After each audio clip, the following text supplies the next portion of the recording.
வணக்கம். உலகத்து உறவுகள் நலம் வேண்டி இன்று மீண்டும் ஒரு நிகழ்ச்சியில் சந்திக்கிறோம். இன்று மதிப்புக்குரிய பாராளுமன்ற உறுப்பினர் அவர்களுக்கு ஆசையில் ஓர் கடிதம். ஐயா, மதிப்புக்குரியவரோ என்ன ஐயா நீங்கள் இன்னுமா? என்னதான் செய்தாலும் ஒரு பாராளுமன்ற உறுப்பினர் அவருக்கு ஒரு மதிப்பு கொடுக்க வேண்டியதும் கடமை. மக்களின் வாக்கு அங்கீகாரத்துடன் பாராளுமன்றம் சென்ற நீங்கள் இன்று என்ன செய்து கொண்டிருக்கிறீர்கள்? மக்களின் பொது பிரச்சனையான வாழ்வாதாரம், அரசியல் பற்றி எதையாவது சிந்திக்கிறீர்களா? இல்லை அது பற்றிய முன்னெடுப்புகள் ஏதாவது உங்களிடம் இருக்கிறதா? ஐயா, மன்னிக்கணும், எங்களுக்கு அரசியல் ஞானமே இல்லை. அப்ப நான் என்னது அவங்க போய் என்னது வாலிமன்ல கதைக்கிறது? அது ஞானம் உள்ளவன், அனுபவம் உள்ளவங்க போய் கதைக்கணும். அப்ப ஏதோ மக்கள் ஓட் பண்ணிட்டாருக்காக பாராளுமன்றம் போறீர்களா?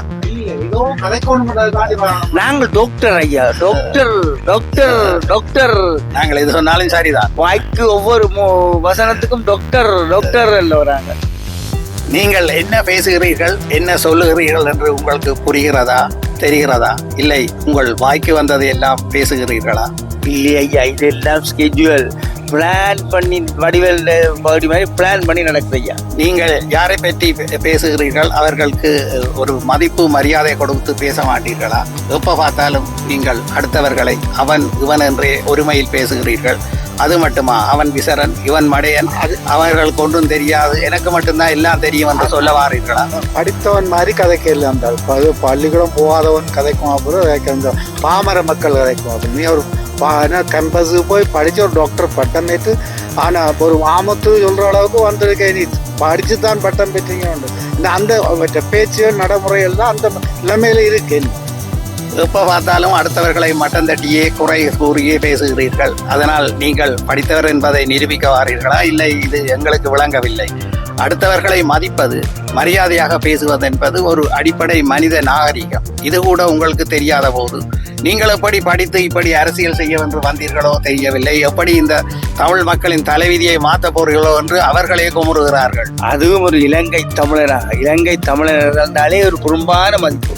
அதை குழி தோண்டி புதைச்சிட்டு வந்துட்டீங்க. சரி, உள்ளூரில் தான் நீங்கள் இப்படி பிதற்றுகிறீர்கள், அலட்டுகிறீர்கள், உளறுகிறீர்கள் என்று முன்னுக்கு பின் முரணாக பேசுகிறீர்கள் என்று நாங்கள் மன்னிப்போம் என்று யோசித்தால், சென்ற மாதம் வலி சுமந்த நாளான மே 18 அன்று இந்தியா சென்று அங்கு என்ன பேசினீர்கள்? யாருடன் என்னத்தை கதைத்தீர்கள்? இதெல்லாம் உங்களுக்கு ஞாபகம் இருக்கிறதா? புதிதாக பதவியேற்ற முதல்வர் திரு விஜய் அவர்களிடம் என்ன பேசினீர்கள்?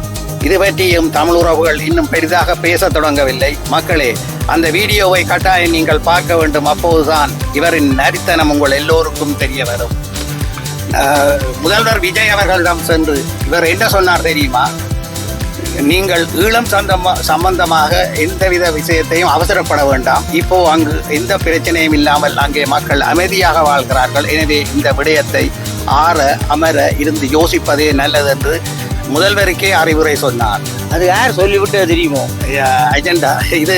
இலங்கையிலிருந்து பல அரசியல்வாதிகள் உங்களுடன் இது பற்றி பேச வருவார்கள், அழைப்பார்கள். அதற்கெல்லாம் நீங்கள் அவசரப்படாமல் இந்த விடயத்தில் மிக மிக அவதானமாக செயல்பட வேண்டும் என்று திரும்ப திரும்ப கேட்டீர்கள், பேசினீர்கள்.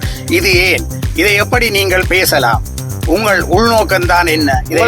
அதிகாரத்தை தந்தது நீங்கள் யார்? முதல்வருக்கு ஆலோசனை சொல்ல, அறிவுரை கூற உங்களுக்கு என்ன அருகதை, என்ன அறிவிருக்கிறது இதை பற்றி பேசுவதற்கென்றே தமிழ் மக்கள் இங்கே குழம்புகிறார்கள்.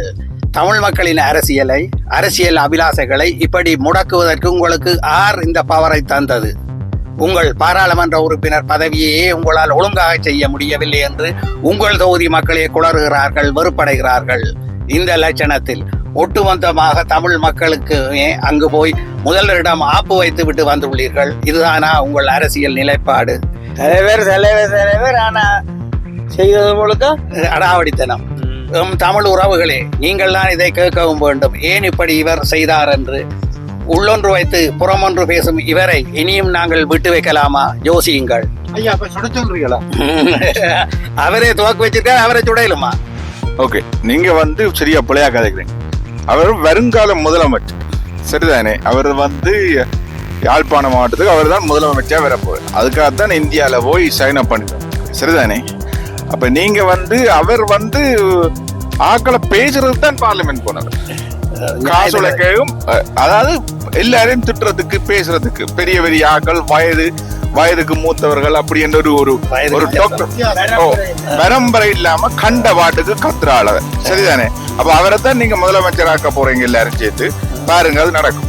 அது மட்டுமா, தேர்தலில் தோற்று போய் வெறுப்படைந்து மக்களின் மனநிலையில் நொந்து நூலாய் போயிருக்கும் திரு சீமான் அவர்களிடம் நீங்கள் அவரை வம்பு கிழித்து பேசத்தகாத வார்த்தைகளை எல்லாம் பேசினீர்கள், அவமதித்தீர்கள். அதையும் தாண்டி என்னிடம் துப்பாக்கி இருந்தால் நான் அவரை சுட்டிருப்பேன் என்றும் வீரவசனம் பேசுகிறீர்கள்.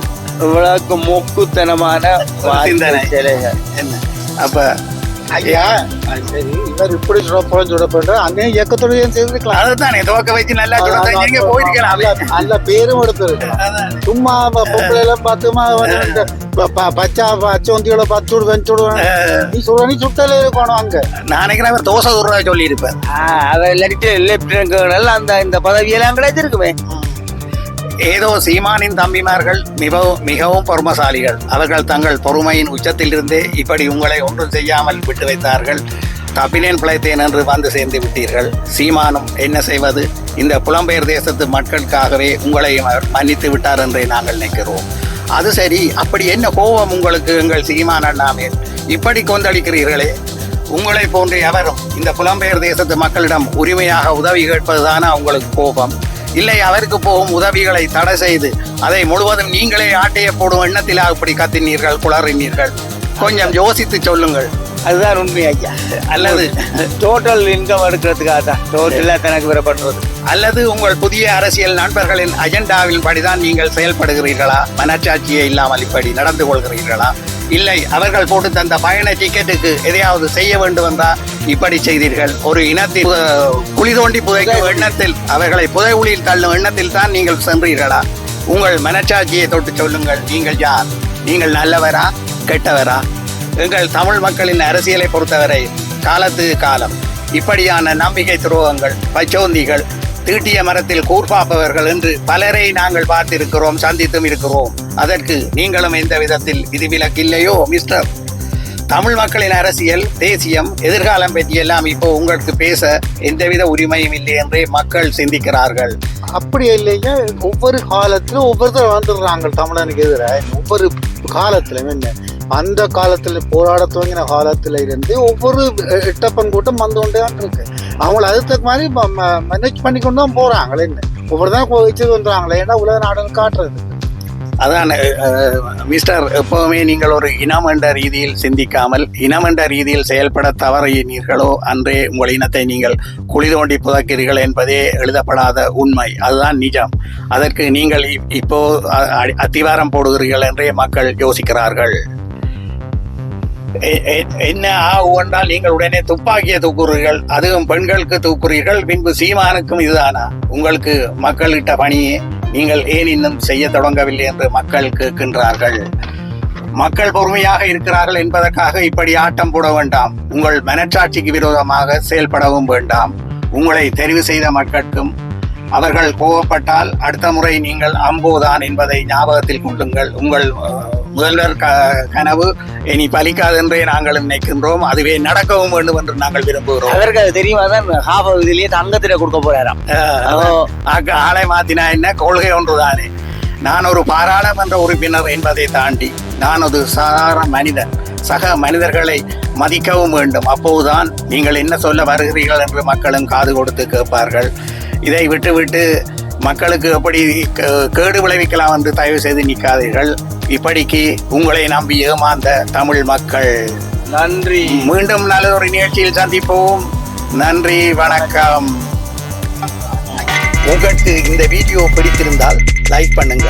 உங்கள் நண்பர்களும் பார்த்து பயன்பெற வேண்டும் என்று நினைத்தால் ஷேர் பண்ணுங்க. அத்துடன் சப்ஸ்கிரைப் பண்ண மறந்து விடாதீர்கள். நன்றி, வணக்கம்.